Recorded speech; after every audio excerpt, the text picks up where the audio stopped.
In questo video vediamo le chiese più belle di Trastevere, una zona molto bella di Roma, famosa per i locali, ma che ha alcune chiese veramente molto belle e poco visitate e frequentate.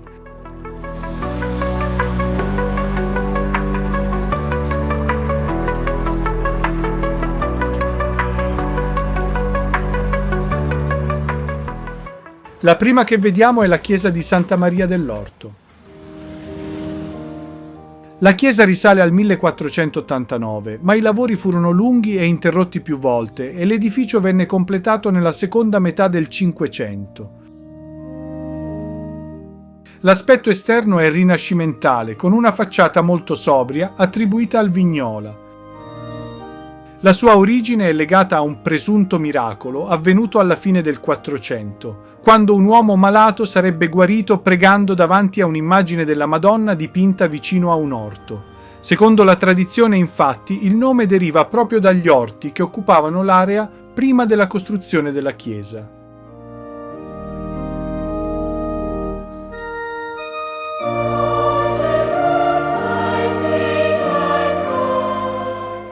La struttura interna fu riorganizzata da Guidetto Guidetti, che trasformò il progetto originario a croce greca in una pianta a croce latina con 3 navate. L'effetto è quello di uno spazio ampio ma molto ordinato, pensato per guidare lo sguardo verso l'altare maggiore.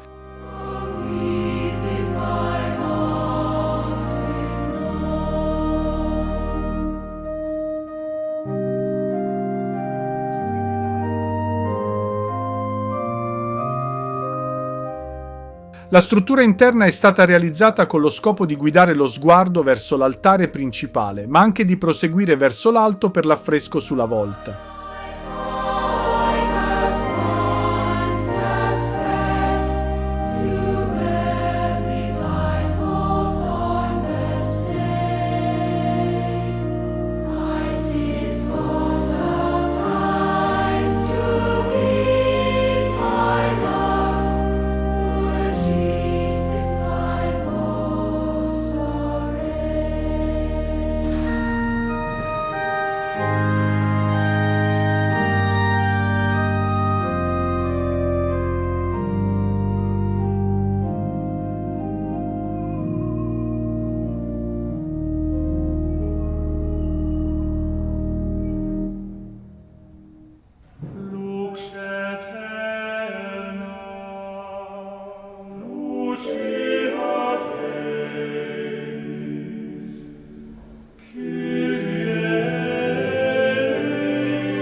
In questo affresco del 1706 Calandrucci rappresenta Maria sollevata verso il cielo, in una composizione ampia e luminosa, tipica del linguaggio devozionale del primo Settecento. Il dipinto mostra il gusto di Calandrucci per le figure solide, i toni chiari e una composizione affollata ma molto ordinata.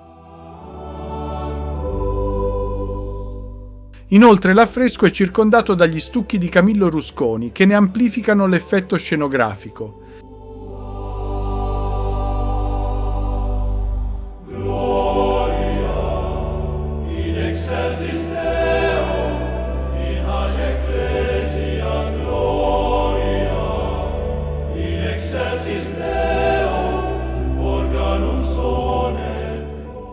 Molto particolare è anche la disposizione dell'organo, in controfacciata, un elemento scenografico che chiude visivamente la navata verso l'ingresso.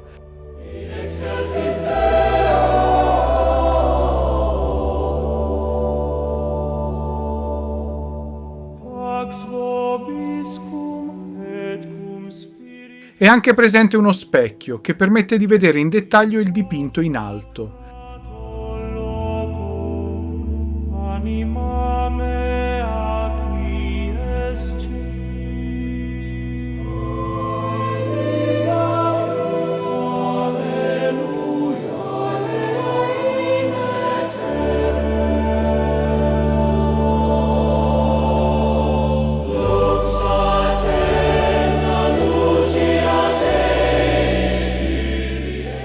Molto bello anche l'interno, con molti affreschi dedicati a Maria di Taddeo e Federico Zuccari, Giovanni Baglione e Giacinto Calandrucci. Gli stucchi sono di Camillo Rusconi.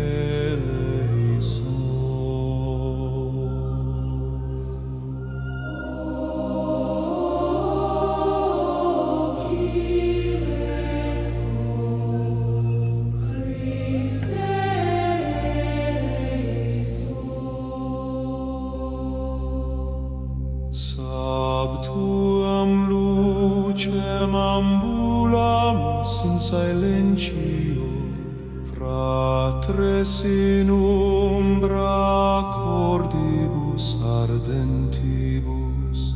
Vox una surgit per columnas marmorias, in domo Patris itus invocatur.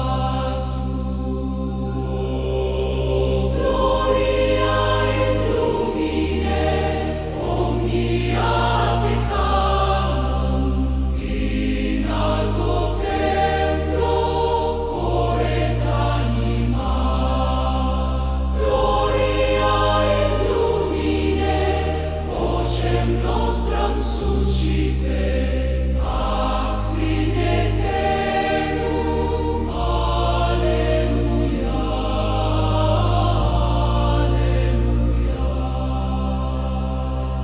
Panis et vinum alta ara, manus tremens pulvis in are, sicut oratio ascendi. Tantor sanctus, sanctus, sanctus, sanctus. Turba respondet plena sunt celi et terra. Dies venit, lux non deficit, in te speramus, in te manemus. Dies venit, lux non deficit, in te speramus, in te manemus.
A pochi passi si trova la chiesa di San Francesco a Ripa, un bellissimo ma piccolo santuario francescano, la prima chiesa dell'ordine francescano a Roma e luogo dove ha soggiornato San Francesco d'Assisi.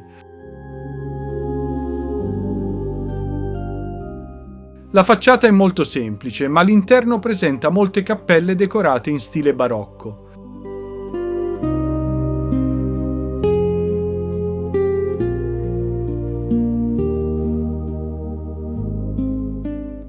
Francesco d'Assisi soggiornò tra il 1209 e il 1223 grazie a Giacomo de Sette Soli. Passata ai Francescani nel 1229, fu ristrutturata nel XVII secolo da Onorio Longhi e radicalmente rinnovata da Mattia de Rossi, tra il 1681 e il 1701, anno in cui venne consacrata.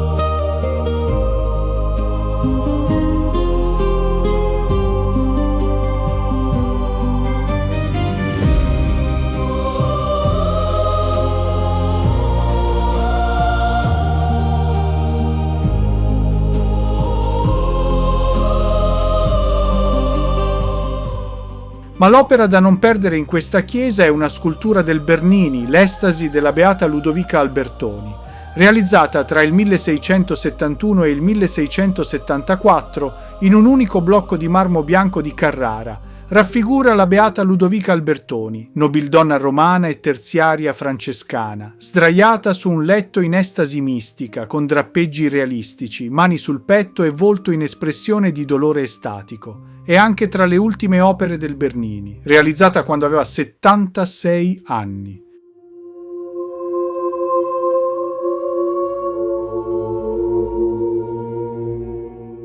Vediamo adesso la chiesa di Santa Maria in Trastevere, una delle basiliche più importanti di Roma, dove sarete sicuramente passati perché si trova nella piazza principale di Trastevere. L'edificio che vediamo oggi risale al XII secolo, quando fu ricostruito sotto Papa Innocenzo II. La facciata è inconfondibile grazie al suo mosaico superiore, mentre il portico neoclassico fu aggiunto da Carlo Fontana nel 1702. Il mosaico rappresenta la Madonna in trono che allatta il bambino, affiancata da 10 donne con lampade in mano. L'opera è del XIII secolo e anche se oggi la leggiamo come un insieme unitario, in realtà è stata eseguita e ritoccata in più fasi da mani diverse.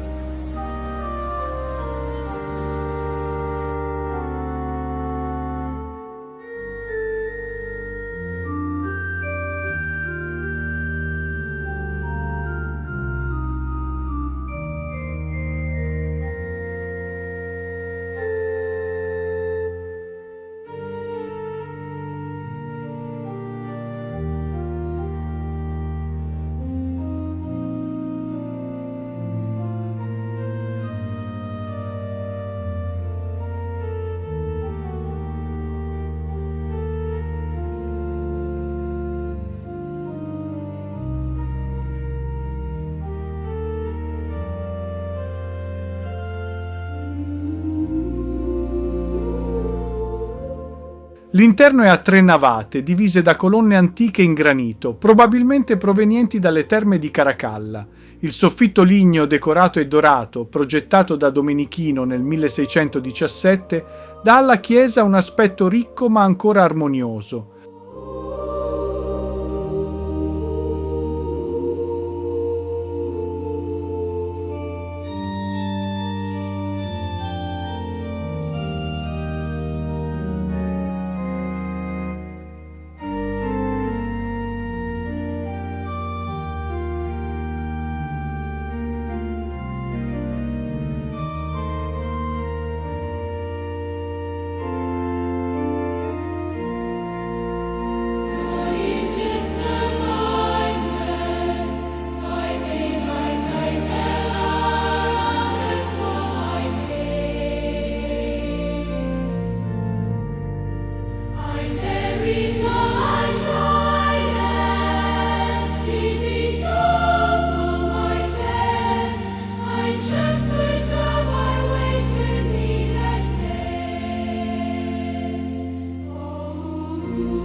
Il mosaico dell'abside di Santa Maria in Trastevere è uno dei capolavori musivi romani più celebri, un grande catino dorato del XII secolo che unisce teologia, simbologia e immagine pontificia in un unico impianto. È stato commissionato da Papa Innocenzo II nel 1139, dopo la conclusione di uno scisma che aveva visto due papi contendenti, come affresco visivo della vittoria e della riconciliazione della Chiesa.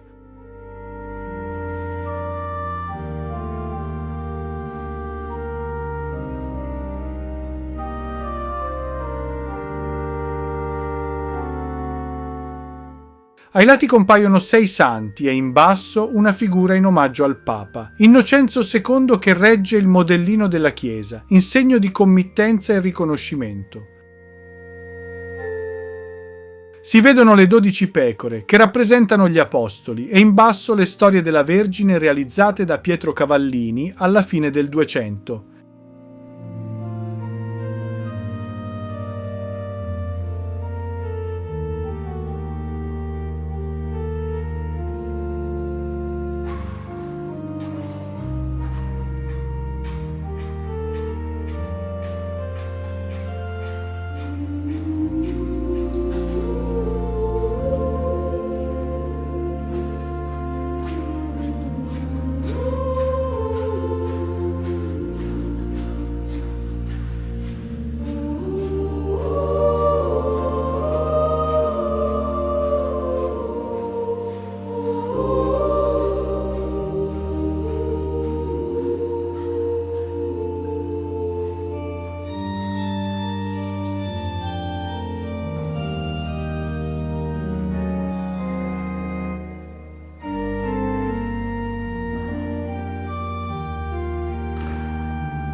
Si vede anche Isaia in atteggiamento di profeta, con barba e vesti ampie, la cui dicitura è una forma abbreviata di profeta in latino.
Sul lato sinistro e destro della navata, sopra le colonne, si trovano 16 affreschi di santi, 7 sulla parete di sinistra e 9 su quella di destra, inquadrati tra le finestre.